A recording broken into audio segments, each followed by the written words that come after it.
오늘은 지식에까지 새롭게라는 제목으로 우리 하나님 말씀 함께 나누도록 하겠습니다. 바울 사도는 골로새 교회 성도들과 또 오늘을 살아가는 우리들을 향해서 너희는 세상에 대하여선 죽은 자요 그리스도 안에서 하나님에 대하여선 산 자다. 그러니 마땅히 위의 것을 생각하고 땅의 것을 생각지 말고 땅에 있는 지체를 죽여라. 이렇게 권면을 했습니다. 그러니까 이런 말씀을 들으면 이제 우리는 땅을 버리고 싶어지죠. 그래, 내가 땅에 속하면 안 되고 하늘을 생각하고 하늘로 올라가야지. 뭐 이런 생각들을 하시는데 땅을 버리거나 무시하라는 말은 아닙니다. 왜냐하면 하나님께서 천지 만물을 하나님이 지으신 거기 때문에 자꾸 우리가 이분법적으로 나누는데 하늘은 초자연적인 영역은 하나님의 영역이고 땅과 자연은 하나님의 영역이 아니다. 이렇게 생각하면 하나님을 제한하는 겁니다. 그래서 땅도 하나님이 다스리시고 하늘도 하나님이 다스리시고 초자연적인 영역도 하나님의 영역이고 자연적인 영역도 하나님의 영역이에요. 그래서 이런 말씀을 들으면 땅을 버리는 게 아니고 하늘의 것을 받아서 땅을 다스려라 하는 말씀인 것을 여러분들 생각을 하셔야 됩니다. 근데 하늘과 땅이 개념이 다르기 때문에 우리가 자꾸 이걸 이제 나누고 싶어지는 건데, 그러니까 하늘은 주는 구조로 되어 있고 땅은 받는 구조로 되어 있기 때문에 일단 먼저 받아야 된다는 거예요. 받지 않았는데 줄 수 없고 채우지 않았는데 넘쳐 흐를 수가 없는 거죠. 그래서 창세기 1장 보시면 땅이 혼돈하고 공허하다 이렇게 되어 있잖아요. 비었다는 거예요. 아무것도 없고 질서가 없다. 비었다. 그때 이제 하늘의 말씀이 떨어졌을 때 창조의 기적이 일어나게 됐다. 그러니까 하늘의 것을 받아야 되는데 가장 좋은 게 뭐냐? 그 말씀을 받는 거예요. 그러니까 여러분들이 뭘 자꾸 다른 걸 받으려고 하지 마시고 하나님의 말씀을 기다리셔야 되고 말씀을 사모하셔야 되고 말씀을 통해서 구조를 입으셔야 되고 말씀 구조를 입으셔야 되고 말씀을 통해서 모든 만물을 통일시키는 일에 여러분들이 열심을 내셔야 되는 거죠. 그래서 위의 것을 생각하고 땅의 것을 생각하지 말라는 것은 영원한 것을 붙잡으라는 겁니다. 영원하지 않은 것을 붙잡으면서 거기에 목숨 걸면서 살면 나도 영원하지 않은 존재가 되는 거예요. 영원하지 않은 거에 목숨을 걸었기 때문에. 그러니까 마귀가 항상 그 지점을 공격하는 겁니다. 하늘의 것을 받아야 사는데 네가 스스로 땅의 것을 채워서 너 혼자 네 힘으로 살아봐라. 인생 네가 주도하고 네 인생 너의 거다. 이렇게 자꾸 유혹을 하는 거예요. 그래서 내 힘으로 살게 만드는 거죠. 그래서 마귀는 자꾸 하나님의 흉내를 냅니다. 하나님도 아니면서 하나님인 척 흉내를 내고 또 하나님은 충만하게 다 가지고 계셔서 다 주시는 분인데 마귀는 자기 게 없어요. 그래서 우리한테 뭐라 그러면 내가 줄게 이렇게 하는 게 아니고 네가 이걸 하고 저걸 하면 돼 이렇게 얘기하는 거예요.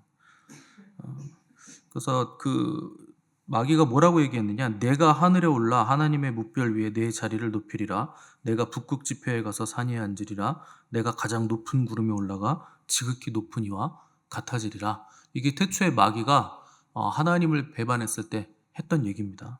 전부 뭐라고 되어 있습니까? 내가라고 되어 있어요. 내가 하늘에 오르리라. 내가 뭇별 위에 자리를 높이리라. 내가 북극 지폐에 가서 산 위에 앉으리라.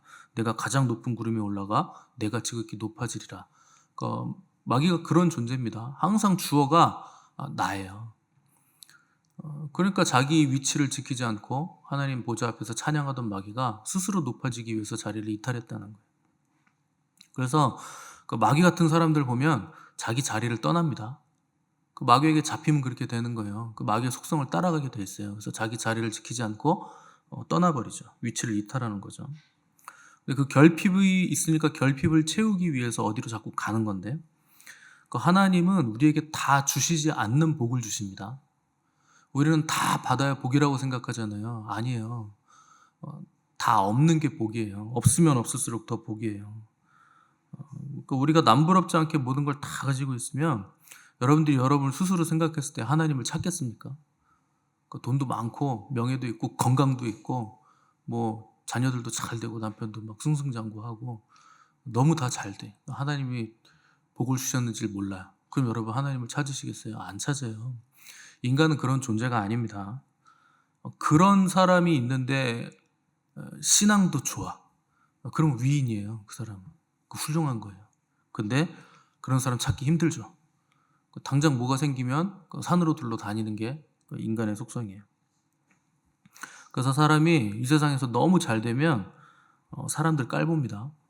그리고 하나님도 필요하지 않다 그러고, 나는 돈만 있으면 산다. 그리고 뭐 나는 나를 믿는다. 뭐 이런 얘기 하는 거예요. 여러분, 땅에서 자꾸 이렇게 높아지고 사람들을 무시하면 음부에까지 낮아집니다. 결론은 그렇게 되는 거예요. 그래서 마귀는 네가 그렇게 높아지려고 했지만 결국 음부에까지 낮아지리라. 하나님이 그렇게 판결을 내리세요. 그래서 우리가 사람을 무시하면 안 돼요. 그러니까 여러분, 사람이 내 맘대로 되는 사람 하나도 없죠. 여러분, 남편이 내 맘대로 됩니까? 아내가 내 맘대로 돼요? 자식도 내 맘 같지 않죠. 누구도 내 맘대로 안 되죠. 그래서 주님 뭐라 그러냐면 사람의 원수가 자기 집안 식구리라 그러잖아요. 그 원수라는 건 내 맘대로 안 된다는 뜻이에요. 나랑 반대된다. 내 맘 같지 않고 내 맘대로 안 된다. 그러니까 나를 깨뜨리는데 누가 필요하냐? 원수가 필요해요. 여러분, 사람을 무시하면 안 되는 거예요. 저 사람은 나랑 안 맞아. 반대야. 스타일이 별로야. 그 사람이 나를 만들어줍니다. 그가 나를 고통스럽게 해서 내 모난 부분 다 깎아주고 그 성질머리 더러운 거 그거 다 거룩하게 만들어주는 거예요. 그 사람이.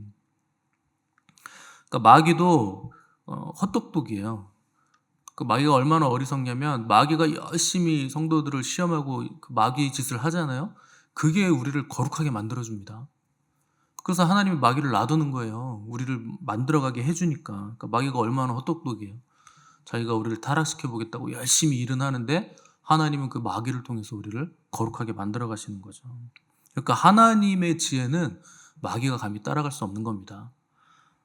그러니까 그런 거를 알고 지혜롭게 지식에도 자라나서 하나님의 전능하심을 알아서 하나님만 붙잡아라 하는 것이 오늘 바울 사도의 권면이죠.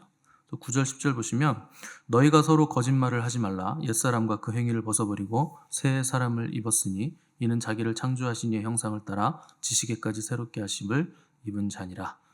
이렇게 했는데 새로운 피조물이 어디까지 자라야 되냐면 지식에까지 자라나야 된다는 거예요. 그러니까 우리는 이제 지식이 필요 없다고 생각하기 쉬운데 지식은 굉장히 중요하다 그랬습니다. 지식 없이는 올바른 믿음을 가질 수 없고 진리를 아는 지식이 없으면 올바른 삶을 살 수가 없어요. 그래서 그리스도를 믿어 새로운 피조물이 되면 자동적으로 거룩해지는 게 아니고 죄와 싸우고 또 하나님을 알아가는 그 과정들이 우리에게 필요하다는 거죠. 특별히 거짓을 버려라, 거짓말하지 말라, 옛사람과 그 행위를 벗어버려라, 이런 권면이 나왔는데 그리스도인들이 하지 말아야 될 거가 거짓된 말과 행동이에요. 거짓말을 안 하시는 분들은 꽤 많은데 거짓된 행동은 많이 합니다. 그리스도인들이 이거 많이 해요. 거룩하지도 않은데 거룩한 척하는 분들이 있고 말만 번지르르하게 하는 사람 있고 하나도 모르는데 아는 척 하시는 분들이 있고 뭐 아무것도 안 되는데 잘 되는 척 하시는 분들이 있어요. 그 사업이 안 되는데 뭐가 잘 되는 척. 척을 하는 게 거짓입니다. 그리고 행동으로 거짓을 말하는 게 굉장히 많습니다. 그리스도인들은. 그래서 그냥 근엄하게 이렇게 잘 멋있게 다니시는데 뭐 그렇다고 후줄근하게 다녀야 됩니까? 그런 건 아니죠. 그런데 척은 하지 말라는 거예요. 있는 그대로 없으면 없다고 하고 알면 안다고 하고 모르면 모른다고 하고 그렇다면 예하고 아니면 아니라고 하라는 거예요. 그 성경의 권면이죠. 말과 행동으로 거짓말을 한다는 건 내가 마귀의 자녀라는 뜻이에요. 거짓의 아비가 누굽니까? 마귀예요. 그 거짓을 말하는 순간 나는 마귀의 자녀고 내 아버지는 마귀입니다. 이렇게 그냥 시인하는 겁니다. 근데 우리는 누구의 자녀냐? 하나님의 자녀예요. 진리를 말해야 되고 진리에 입각해서 우리가 행동을 해야 된다는 거죠. 하나님의 자녀가 됐다는 건 더 이상 거짓을 말할 필요가 없게 됐다는 뜻이에요. 거짓된 말과 행동 할 필요가 없게 됐다. 왜냐하면 하나님이 모든 것을 다 선으로 바꿔주시는 분이기 때문에 하나님을 의지해서 정직하게 있는 그대로 말하고 행동하면 하나님이 다 해주신다는 거예요. 그러니까 내가 거짓으로 둘러댈 필요도 없고 위기를 모면할 필요가 없는 거예요. 당장은 아플 수 있어도 결국 하나님은 그 모든 것들을 선으로 바꿔주신다 하는 믿음이 있기 때문에 우리는 더 이상 거짓된 말과 행동을 꾸며내는 행동을 할 필요가 없다는 거죠. 그래서 주님은 세상에 오셨을 때 진리만을 말하셨어요. 근데 그 진리를 주님이 진리 되신 말씀이시니까 그렇게 하셨겠지요. 뭐 이렇게 생각하시는데 아닙니다. 주님이 진리만을 말하시고 진리에 따라 행동하셨던 이유는 아버지께서 보여주시고 들려주시는 것만 말씀하시고 행하셔서 그래요. 그러니까 자기의 뜻과 자기의 생각대로 안 하셨다는 거예요. 성경을 보시면 사람은 다 거짓되다고 합니다. 그러니까 뭐 다 거짓되게 행동할 수밖에 없지 않나 이렇게 생각하실 수 있는데, 사람이 거짓되다는 성경 말씀은 사람은 온전하지 못하다는 뜻이에요. 다 알 수 없다. 그러니까 부분만 안다. 부분만 볼 수 있고 부분만 알 수 있기 때문에 온전하지 못하기 때문에 그걸 거짓되다라는 표현을 쓴 겁니다. 그래서 여러분들이 똑같은 사람에 대한 평가를 내릴 때도 어떤 사람은 그 사람 괜찮다 그러고 어떤 사람은 별로라 그래요. 왜 그렇습니까? 부분만 보는 거예요. 자기의 이해 타산, 내 스타일. 내가 좋으면 좋은 거고 내가 싫으면 싫은 거죠. 이게 다 인간의 거짓됨이에요. 그래서 여러분 똑같은 교회에서 똑같은 목사에게 양육받는데 어떤 분들은 우리 목사님 좋다 그래요. 그쵸? 제가 좋죠. 훌륭하죠. 근데 어떤 분들은 우리 목사님 하나도 안 훌륭하고 별로라 그래요. 그쵸? 제가 별로죠. 하나도 안 훌륭해요. 저는요 그 두 개를 다 가지고 있는 거예요. 모든 인간은 두 개를 다 가지고 있는 거예요. 좋음과 좋지 않은 거 다 가지고 있어요. 내 눈이 좋은 걸 보느냐 좋지 않은 걸 보느냐, 내가 계산하고 이해타산으로 지금 따지고 있는 게 나한테 맞는 거냐 맞지 않는 거냐, 이거에 따라서 그 사람이 좋기도 하고 좋지 않기도 한 거죠. 그 뭐가 맞는 말입니까? 둘 다 맞는 말이에요. 그러면 나를 좋다고 하는 사람은 내가 이렇게 잘 이렇게 안으로 끌어안고, 나를 싫다고 하면 밀어내고 그래야 될까요? 그게요 세상 어리석은 사람이에요. 그 사람과 관계할 때는 교회 안에서는 여러분 옥석을 가리시면 안 됩니다. 이거는 좋은 거니까 골라내고 이거는 버려버리고. 그게 제일 미련한 거예요. 좋은 사람은 언제나 나한테 좋게 해줘요. 근데 안 좋은 사람이 나를 만들어줘요. 그러니까 오히려 교회 안에서는 나랑 잘 안 맞는 사람을 찾아다니셔야 되는 겁니다. 그게 진짜 지혜로운 사람이에요. 내가 어떤 면을 보느냐에 따라서 달라지기 때문에 내 생각은 전부 다 거짓됩니다. 그 진리가 아니에요. 그래서 우리가 붙잡을 건 말씀뿐이에요. 주님만 붙잡아야 되는 거예요. 주님만 말씀이시고 참된 진리이시기 때문에. 그래서 여러분 가만히 보시면 다 끼리끼리 놉니다. 나랑 맞는 사람하고만 놀아요. 그게 거짓되다는 거예요. 그게 인간의 한계라는 거예요. 단면만 본다는 거죠. 왜 그러냐? 사람들이 왜 거짓된 행동을 하느냐? 조금 주고 많이 받으려고 그래서 그래요. 최대한 내 건 안 주고 안 잃고 싶고 최대한 다른 사람 건 내가 빼먹으려고, 이익을 보려고. 그러니까 말을 잘해서 얻으려고 그러고 한번 거짓말 해가지고 뭔가 이익을 취하려고 하는 거죠. 여러분 거짓으로 얻은 게 있으면 있을수록 인생은 망합니다. 잘 기억하세요. 거짓으로 뭔가 얻으면 망해요. 자기 일생을 망합니다. 그렇게 되면. 그래서 여러분 거짓을 말한 적이 기억이 나거든 빨리 가서 고백을 하셔야 돼요. 내가 잘못했다고, 거짓말했다고. 고쳐야 됩니다. 거짓을 말하고 거짓된 행동을 하는 거 반드시 고쳐야 돼요. 안 그러면 일생 동안 내가 거짓말을 해요. 아브라함 보시면 잔잔한 거짓말 많이 하죠. 처음에는 그 두 번이나 똑같은 거짓말 하잖아요. 아낸데 뭐 누이라고 그러고 그것 때문에 막 부자 되잖아요. 하나님 그것도 선으로 막 바꿔주셔가지고. 근데 나중에는 아브라함이 훌륭해져요. 그런 잔잔한 거짓말 하는 거 싹 다 고칩니다. 거짓말을 계속하면 내가 한 거짓말에 내 인생을 다 잃어버려요. 거짓된 인생이 돼요. 거짓은 거짓된 열매를 만들어내기 때문에 인생 자체가 거짓이 됩니다. 그래서 반드시 거짓은 버리셔야 돼요. 내가 거짓말로 뭔가를 손에 넣으면 내 거짓말에 자기 걸 잃어버린 사람은 이제 절대 나를 상대 안 해줘요. 당연하죠. 내 걸 잃어버렸는데 거짓말해서 내 걸 뺏어갔는데 누가 상대를 해줍니까? 그러면 나는 물건이나 뭐 돈은 얻었는데 인생을 잃어버린 거예요. 왜냐하면 하나님이 우리에게 복을 주실 때는 사람을 통해서 복을 주십니다. 복의 통로들이 있어요. 믿지 않는 사람일 수도 있고 믿는 사람일 수도 있는데 대개는 결정적인 복은 믿지 않는 사람들이 줍니다. 뭐 교회 장로님이 나한테 복 주는 거 아니에요. 교회 권사님이 나한테 뭐 주는 거 아니에요. 결정적일 땐 하나님이 전혀 엉뚱한 사람을 통해서 복을 줘요. 그러니까 여러분 사람을 이렇게 무시하고 사람을 잃어버리면 안 되는 거죠. 다니엘 보세요. 채식한다 그러니까 믿지도 않는 환관장이 그래 네가 그거 할래? 뭐 이거 하면 내가 죽을 수도 있는데 그래 내가 도와줄게. 어떻게 그렇게 됩니까? 하나님이 그 마음을 움직이시는 거죠. 믿지 않는 자들의 마음을 움직이시는 거지만 다니엘이 평소에 행실을 잘했다는 거예요. 그의 마음을 샀다는 거죠. 그래서 복이라는 건 물질로 오는 게 아니고 사람을 통해서 옵니다. 물질도 사람이 주는 거잖아요. 그러니까 사람이 떠나가면 복의 통로가 다 사라지는 거죠. 그러니까 여러분 복을 못 받는 사람을 잘 보세요. 굉장히 관계가 좁습니다. 그게 뭔가를 열심히 하려고 좁아진 게 아니라 나한테 맞는 사람하고만 노는 거예요. 저 사람 마음에 안 드니까 쳐내는 거예요. 그러면 복을 못 받아요. 목사를 쳐내면 그 사람은 영적인 복 하나도 못 받아요. 그건 뭐 말할 것도 없어요. 제가 복을 줄 수 있는 능력이 있는 게 아닙니다. 하나님이 세우신 법이 그래요. 여러분 선생님한테 배우는데 선생하고 과학 뭐 사이가 안 좋으면 지식을 받을 수 있어요? 제대로 못 배우는 거지. 뭐든지 다 그렇습니다.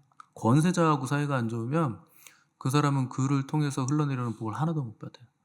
아버지가 재벌이면 뭐합니까? 아버지랑 사이가 안 좋으면 하나도 못 받아요. 너는 그냥 내가 아무것도 안 줄 거야. 이래버리면 끝이에요. 재벌이라도 소용없어요.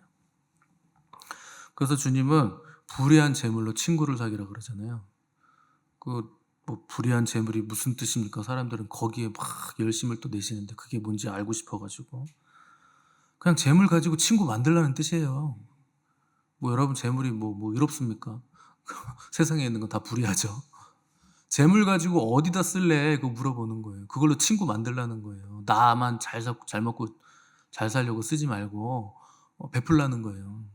친구를 만들면 거기서 나에게 복이 온다는 거죠. 가장 좋은 친구가 누굽니까? 주님이 우리의 가장 좋은 친구예요. 그래서 주님이 너희가 나의 명하는 대로 행하면 곧 나의 친구라. 이제부터는 너희를 종이라 하지 아니하리니 종은 주인의 하는 것을 알지 못함이라. 너희를 친구라 하였노니 내가 내 아버지께 들은 것을 다 너희에게 알게 하였습니다. 주님의 마음을 잘 알고 하나님의 뜻을 알면 주님의 친구가 된다는 거예요. 그래서 여러분들 가지고 있는 모든 자원들을 다 끌어 모아서라도 주님이 나의 친구 되셔야 됩니다. 그렇다고 주님한테 친구야 이러면 안 됩니다. 왕이 신하한테 당신이 이제부터 나의 친구요 그런다고 신하가 그래 친구야 그러면 그 사람은 목 날라가요. 그런 개념이 아니에요. 높은 사람이 나에게 친구라 그런다고 내가 친구라고 부를 수 없는 거예요. 주님이 나를 친구처럼 대해주시더라도 주님은 주님이세요. 그 영광인 거죠. 그래서 사람을 사귈 때 나의 모든 가진 자원을 다해서 그들을 사귀라는 거예요. 그들에게 좋은 통로가 되어주라는 거예요. 그래서 11절 보시면 거기에는 헬라인이나 유대인이나 할례파나 무할례파나 야만인이나 스구디아인이나 종이나 자유인이 차별이 있을 수 없나니. 끼리끼리 놀지 말라는 겁니다. 그냥 다 차별 없이 사이좋게 지내라 이런 뜻이에요. 유치원에서 배운 거 아닙니까? 근데 왜 할례 받은 사람은 할례 받지 않은 사람을 차별하냐? 왜 유대인이 헬라인을 차별하고 헬라인은 유대인을 또 차별하냐? 그런 거 하지 말라는 거예요. 그러니까 우리가 옛사람의 행위를 벗어버리고 새 사람을 입어서 지식에까지 새롭게 되면 나타나는 현상이 뭐냐? 사람 차별 안 하는 거예요. 다 받아들일 수 있다는 거예요. 근데 교회 안에 차별은 끼리끼리 모이는 겁니다. 저 사람은 구원 못 받아 이런 건 없죠. 뭐 우리도 이방인이니까. 근데 이제 끼리끼리 노는 게 차별이죠. 그럼 이제 복의 통로가 막힙니다. 그래서 복을 받는 비결은 끼리끼리를 깨부수는 거고, 그리고 나와 맞지 않는 사람을 찾아가는 거예요. 선물을 하든 뭘 하든 불의의 재물을 가지고 친구를 사귀는 거예요. 같이 밥을 먹든 밥을 사주든. 그래야 하늘 구조를 입는다는 겁니다. 이게 어렵죠. 내가 그동안 살아왔던 삶의 패턴을 다 깨부셔야 되는 거기 때문에. 근데 여러분 그 삶의 패턴이 진리가 아니잖아요. 여러분들의 생각이 진리가 아니잖아요. 그러면 말씀에 순종을 하셔야 된다는 거예요. 그런데 아무도 순종을 안 합니다. 이게 너무나 놀랍죠. 하나님의 말씀을 듣고 읽고 매일 듣는데 안 해요. 대단합니다. 근데 하나님을 믿고 예수 그리스도를 사랑한대요. 글쎄요. 사랑하는데 주님의 말씀을 안 지킬까요? 너희가 나를 사랑하면 나의 계명을 지키리라. 그럼 사랑하는 사람은 계명 지켜요. 그 사랑 안 하니까 안 지키죠. 그럼 여러분은 사랑하는 사람입니까? 사랑하지 않는 사람입니까? 잘 생각해 보시기 바랍니다. 하나님은요, 선인과 악인에게 모두 햇빛도 내리고 비도 내려주세요. 아유, 저놈 악인 저놈은 햇빛을 줘도 감사도 안 하고 비를 내려줘도 한 번도 고맙다고 한 적이 없어. 너는 이제 끝. 이제 안 내려줘. 그런 거 없어요. 하나님은 그렇게 안 하세요. 계속 공급해 주세요. 하나님은 사람에게 걸려 넘어지지 않으십니다. 그래서 하나님이에요. 그래서 우리가 사람을 사랑해야 되는데 왜 사람에게 자꾸 걸려 넘어지느냐? 나를 못 벗어나서 그런 거죠. 결론은. 주님을 붙잡아야 되는데 자꾸 나를 붙잡는 거예요. 하나님의 나라와 의를 구해야 되는데 나의 나라를 만들고 싶은 거예요. 그래서 어떤 분은 목사가 마음에 안 든다고 교회 안 나가고, 어떤 분은 또 자기 시어머니가 권사인데 교회 가면 권사가 너무 많대. 그래서 교회 나가기 싫대. 권사라는 소리만 들어도 아주 그냥 꼴보기가 싫어가지고. 그러면 죽는 거예요. 자기에서 못 벗어난 거예요, 그거는. 아니, 물고기가 물이 싫어가지고 물을 떠나면 어떻게 됩니까? 죽는 거죠. 성도가, 교인이 교회 싫다고 떠나면 어떡합니까? 사람 싫다고 떠나면 죽는 거죠. 그래서 내가 기분 나는 대로 살고 그냥 꼴 보기 싫은 대로 그냥 놔두면 그 사람은 절대 영적으로 살아날 수가 없어요. 성장할 수가 없어요. 그래서 뭔가 부정적인 마음이 들면 그 자신을 쳐서 복종시켜야 됩니다. 나를 죽여야 돼요. 어쩔 수 없어요, 여러분. 다른 방법이 있습니까? 없어요. 자기를 쳐서 복종시키는 것밖에 방법 없고, 날마다 나는 죽는다 하는 사도 바울의 고백처럼 나를 죽여야 됩니다. 그거 아니면 성도가 아닌 거죠. 신앙생활을 아름답고 활기차고 기분 좋게 해야지 왜 맨날 목사님은 죽으라 그래요? 왜 맨날 부인하라 그래요? 제 말이 아니에요. 예수님 말씀이에요. 그 말씀이 그러면 그런 거지 뭐 토달 거 있습니까? 진리의 말씀이 그렇다면 그런 거지. 신앙생활이 아름답고 즐거워야 되는 거 맞죠? 항상 그렇게 될 수 없습니다. 과정을 겪어야 돼요. 출애굽하면 좋을 것 같았죠. 구원 받았으니까. 근데 뭐가 기다리고 있습니까? 광야 훈련이 기다리고 있어요. 40년을 거기서 돌아야 돼요. 그걸 왜 훈련이라고 그럽니까? 뭔가 능력을 갖춰야 되니까, 구비해야 되니까. 그게 훈련인 거죠. 그래서 사람이 신앙생활을 하면 할수록 근사해져야 됩니다. 굉장히 괜찮아져야 돼요. 그래서 저 사람은 신앙생활 오래 하더니 정말 나도 저렇게 하고 싶다. 이렇게 돼야 돼요. 나이가 들면 그렇게 돼야 되는 거예요. 인생 말년에 그 사람이 어떤 인생을 살고 있느냐로 그 사람이 어떻게 살아왔는가를 알 수 있어요. 그 사람의 지금을 보면 과거를 알 수 있잖아요. 그 인생 말년에 특히나 더 알 수 있는 겁니다. 벌써 표정을 보면 알 수 있고, 또 사람들이 그를 대하는 그 관계성을 보면 알 수 있어요. 뭐 돈이 있느냐 없느냐, 뭐 집이 뭐 어디냐, 차가 좋은 이런 걸로 복된 인생 결정되는 거 아닙니다. 어떤 인생을 살았느냐로 그 사람의 인생이 결정되는 거예요. 그래서 나이가 들었는데 어떻게 되는지를 보면 젊어서 어떻게 살았는지 알겠다. 여러분 이렇게 생각하시죠? 지금 하는 거 보니까 저 사람 젊어서 뭐 했다는데 어떻게 살았는지 알겠다. 이렇게 예상이 된다는 거예요. 그래서 빨리 그리스도인들은 내 마음대로 사는 구조를 벗어나셔야 돼요. 내 기분대로 사는 거 빨리 벗어나셔야 돼요. 그래서 자기를 쳐서 복종시키고 반드시 하늘 구조를 입으셔야 됩니다. 그 구조를 입을 수 있게 주신 게 교회예요. 그 교회 구조예요. 그래서 교회 구조 안에 있지 않으면 절대 구원받을 수 없습니다. 그러니까 교회는 굉장한 기관이에요. 이 땅에서 우리가 구원받을 수 있는 유일한 기관이기 때문에 교회 구조 안에서 여러분들이 존재를 하셔야 되는 거예요. 왜 그러냐? 교회 안에만 만유 되신 그리스도가 계시기 때문에 그래요. 그래서 그리스도가 만유시요 만유 안에 계시느니라. 그리스도가 가장 중요한 거예요. 그래서 우리가 교회가 된 이유는 머리 대신 그리스도에게 붙어있는 구조 안으로 들어왔기 때문에, 그래서 우리가 거룩한 교회가 된 거죠. 그래서 여러분 주님만을 붙잡으셔야 됩니다. 내 생각은 다 내려놓으셔야 돼요. 머리가 누굽니까? 주님이세요. 머리 대신 그리스도. 근데 자꾸 내 머리를 쓰시면 안 돼요. 그건 머리가 아니라 그랬잖아요. 그래서 주님을 붙잡아야지 다 오는 거예요. 주님이 오시면 우주가 오는 겁니다. 모든 게 다 오는 거예요. 그리스도가 만유시요 만유 안에 계신다잖아요. 주님이 내 안에 오시면 만유가 오시는 거예요. 얼마나 좋습니까? 뭘 더 이상 달라고 할 필요도 없어요. 모든 게 다 오는 건데. 그래서 우리가 그때그때 필요한 걸 누가 공급해 주느냐? 주님이 공급해 주시는 거예요. 우리가 주님을 붙잡았기 때문에. 그래서 기도하는 거잖아요. 뭘 달라고 기도하는 게 아닙니다. 그리스도를 붙잡기 위해서 기도하는 거지. 이거 주세요, 저거 주세요. 뭐 그럴 때만 기도하는 거 아니에요. 주님이 나의 모든 것 되시기를 소망합니다. 그래서 기도하는 거예요. 그러면 다 오는 거예요. 그래서 땅에 있는 건 붙잡아도 다 손해입니다. 근데 예수 그리스도를 붙잡으면 없는 것도 있는 거예요. 손해 난 것도 유익이에요. 아픈 것도 강건한 거예요. 영적으로 그건 강건한 거예요. 주님만 붙잡으면 되는 거예요. 그래서 이런 것들이 여러분들이 지식에까지 실제가 되어서 여러분들이 이 지식으로 자라나셔야 됩니다. 그래서 형식적이거나 이론적인 신앙이 아니라 실제적이고 현실이 되는 진짜 그리스도인들 되시기를 바라고, 보이는 것에 붙잡히지 마시고 보이지 않는 영원한 것에 잡혀서 영원을 살아가시는 복된 인생 되시기를 간절히 바랍니다.